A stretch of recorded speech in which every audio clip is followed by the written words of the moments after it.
Gvir উত্থানের কারণে Frenkie ডিয়ংয়ের ভবিষ্যৎ কি অনিশ্চিত? বার্সেলোনা মাঝমাঠের নতুন সমীকরণ কি বলছে? এশিয়া নিজেদের প্রাক মৌসুম সফরটি বার্সেলোনা শেষ করেছে দুর্দান্তভাবে। ডেগু এফসির বিপক্ষে ৫-০ গোলের বিশাল জয় দিয়ে তারা নিজেদের প্রস্তুতি জানান দিয়েছে। তবে এই সফরের মূল প্রাপ্তি শুধু বড় জয় নয়, বরং তরুণ তুর্কি গাভির চোখ ধাঁধানো পারফরমেন্স। এই তরুণ মিডফিল্ডার প্রাক মৌসুমে শুরু করেছেন ঝড়ের গতিতে। ৩টি প্রীতি ম্যাচেই তিনি ক্লাবের সর্বোচ্চ গোলদাতা হিসেবে আবির্ভূত হয়েছেন। শুধু পারফরমেন্স দিয়ে নয়, গাভি তার নেতৃত্বের ঝলকও দেখিয়েছেন।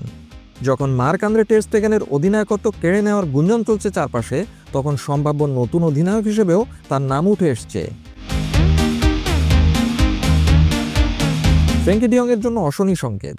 তবে গাভির এই দুর্দান্ত উত্থান বার্সেলোনার একাদশে একটি ডমিনো এফেক্ট তৈরি করতে পারে, যার সবচেয়ে বড় শিকার হতে পারেন ডাচ তারকা ফ্র্যাঙ্কি ডিয়ং। স্প্যানিশ সংবাদ মাধ্যম ডিয়ারিও এএস এর মতে, কোচিং স্টাফ গাভির এই চিত্তাকর্ষক পারফরমেন্সে দারুণভাবে মুগ্ধ। তাই আগামী মৌসুমে হ্যান্সি ফ্লিকের অধীনে গাভি যদি প্রথম একাদশের নিয়মিত মুখ হয়ে ওঠেন, তবে অবাক হওয়ার কিছুই থাকবে না। আর তেমনটা হলে কপাল পুড়তে পারে ফ্র্যাঙ্কি ডিয়ংয়ের। ফ্র্যাঙ্কি ডিয়ং গত মৌসুমে দুর্দান্তভাবে ঘুরে দাঁড়িয়েছিলেন এবং দলের অন্যতম ধারাবাহিক খেলোয়াড় হিসেবে নিজেকে প্রমাণ করেছিলেন।